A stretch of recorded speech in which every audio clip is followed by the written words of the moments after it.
जब वो 9 साल के थे तो उनकी माता का देहांत हो गया। घर के हालात इतने खराब थे कि उन्हें रेलवे स्टेशन पर कूली तक का काम करना पड़ा। इसके बाद जैसे तैसे करके उन्होंने बस कंडक्टर का एग्जाम पास किया और बस कंडक्टर लग गए। इसके बाद तो जैसे कि उनके अंदर का आर्टिस्ट ही बाहर आ गया।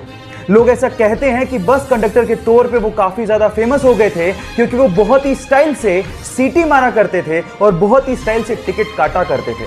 ये देखकर उनके साथियों ने उनको एक्टिंग स्कूल ज्वाइन करने के लिए मोटिवेट किया और साथ ही साथ उनकी फीस भी भरी और उसके बाद उन्होंने पीछे मुड़ के कभी नहीं देखा। काफी स्ट्रगल के बाद उनकी पहली मूवी में ही उन्हें नेशनल अवार्ड मिला और देखते ही देखते वो साउथ में सुपरस्टार और गॉड माने जाने लगे।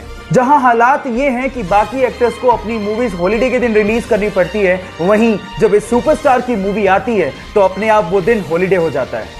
Yes, I'm talking about Thalaiva रजनीकांता।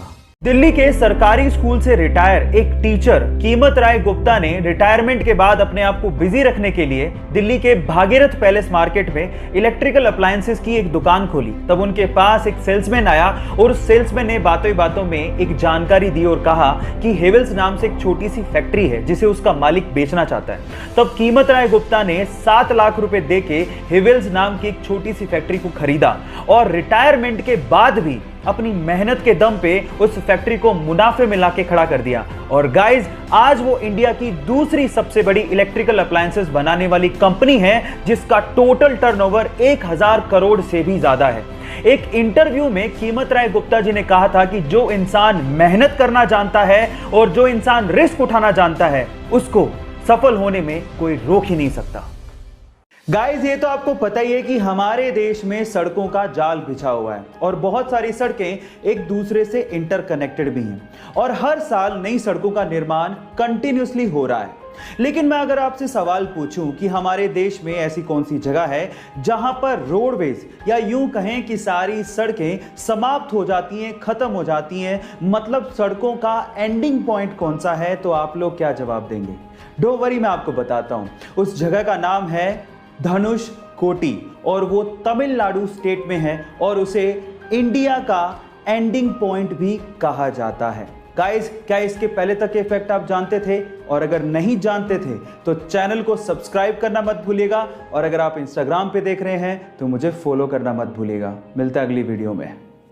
Guys, ऐसी बहुत सारी चीजें हैं हमारे आसपास जिन्हें देख के अक्सर हम लोग इग्नोर कर देते हैं, लेकिन उनका बहुत ही गहरा मतलब होता है। जैसे कि अगर आपने कभी एरोप्लेन में सफर किया हो तो क्या आपने कभी सोचा है कि एरोप्लेन के अंदर की सीट्स हमेशा ब्लू कलर या उससे मिलते जुलते कलर की ही क्यों होती है?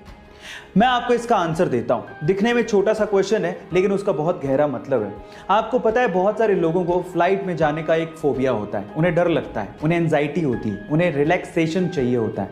In that case blue colour आपको रिलैक्स करता है, आपकी एंजाइटी को कम करता है और आपके डर को थोड़ा दूर करने की कोशिश करता है। सो इसके पीछे का एक साइकोलॉजिकल रीजन था। क्या आपको इसके पीछे का रीजन इससे पहले तक पता था? और अगर नहीं पता था तो चैट सेक्शन में लिखना मत भूलिएगा। मान लो कि आप बहुत ही खतरनाक जगह में फंसे हो। वहां से बाहर निकलने के मात्र 2 दरवाजे हैं। पहला दरवाजा है डोर ऑफ डेथ, खोला तो गए। दूसरा दरवाजा है डोर ऑफ फ्रीडम, खोला तो आजाद। लेकिन आपको नहीं पता कि किस दरवाजे के पीछे क्या है। अब उन दरवाजों के आगे 2 गार्ड खड़े हैं। पहला हमेशा सच बोलता है, दूसरा हमेशा झूठ बोलता है, लेकिन आपको यह भी नहीं पता कि कौन सच्चा कौन झूठा। अब वहां से बाहर निकलने के लिए आपको यह आजादी है कि आप हर एक गार्ड से मात्र एक सवाल पूछ सकते हो। अब मेरा सवाल यह है कि आप हर एक गार्ड से क्या पूछो कि आपको पता लग जाए कि डोर ऑफ फ्रीडम यानी बाहर निकलने का रास्ता कौन सा है। 10 सेकंड का टाइम देता हूं, फटाफट से जवाब दो।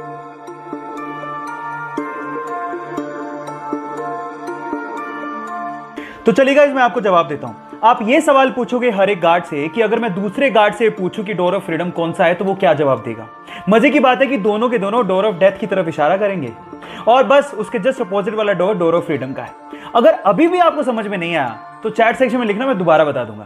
कोरोना की वजह से यूएस में कैजुअलिटीज बहुत ज्यादा बढ़ गई हैं। शायद इसी वजह से वहां की एक संसद में शांति पाठ करवाया गया और ये शांति पाठ वहां के एक भारतीय पंडित राजगोपाल थुपल ने किया। ये देखिए। ओम असतो मा सद्गमय तमसो मा ज्योतिर्गमय मृत्योर्मा अमृतंगमय ओम शांति शांति शांति। और इसके बाद सभी संसद सदस्यों ने राजा गोपाल थूपर और उनकी पत्नी के लिए तालियां भी बजाई। कितनी गर्व की बात है कि हमारी संस्कृति को पश्चिमी देश अपना रहे हैं, लेकिन दुख की बात यह है कि हम उसे भूलते जा रहे हैं। आप लोगों का क्या कहना है, चैट सेक्शन में लिखना मत भूलिएगा। ये घटना है सन 2005 की, जब एक एरोप्लेन न्यूयॉर्क से उड़ान भरता है, लेकिन उड़ान के थोड़ी देर बाद ही पायलट को समझ में आ जाता है कि इसका जो फ्रंट व्हील है खराब हो चुका है। अब पायलट प्लेन को लैंड कराने का फैसला करता है, लेकिन लैंड करवाने से पहले वो प्लेन को लगातार 2 घंटे तक आसमान में ही चक्कर कटवाता है ताकि फ्यूल खत्म हो जाए और लैंडिंग के वक्त उसमें आग ना लगे। और उसके बाद अपनी सूझबूझ का परिचय देते हुए वो ये कोशिश करता है कि आगे का व्हील जमीन को ना छुए, जिससे आग लगने की संभावना कम से कम हो। और ऐसा करते हुए वो 140 यात्रियों की जान बचाते हुए प्लेन को लैंड करवा देता है। तो पायलट की सूझबूझ के लिए और 140 यात्रियों की जान बचाने के लिए 1 लाइक तो बनता है।